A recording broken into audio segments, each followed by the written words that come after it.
Be informed. Be alert. The information you need to know about COVID-19 vaccine.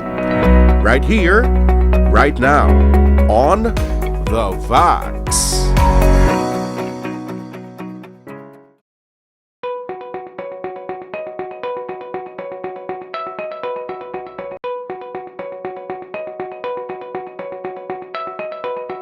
I read an article, no? Hambal ni Arnold Schwarzenegger, no? The bodybuilder. Kung gusto mo mag-bodybuild, you ask a bodybuilder how to do it. You don't ask a gardener how to get a fit body.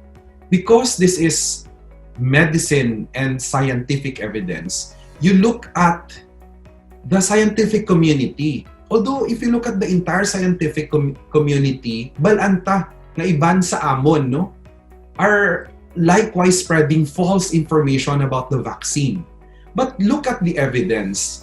Look at these high-impact medical journals. The Lancet, New England Journal of Medicine. Ari diri ang mga ebidensya. Wala sa Facebook. No?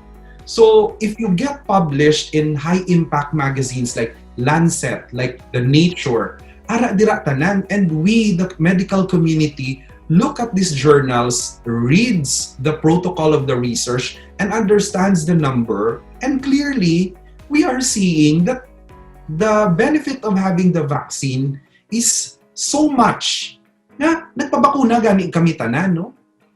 So, I think hindi ka magpati-pati sa hambal-hambal, no? You ask your doctor about it and make sure that your doctor is well informed. The Infectious Disease Society of the Philippines, no, the PISMID, the body of infectious specialists in the Philippines, clearly recommends strongly that we should get a vaccine. And if you look at world leaders, may mga gambal nga ang Catholic Church is saying hindi kita magpa-vaccine, but look at the evidence. The Pope himself, the father of the Catholic Church, got a vaccine.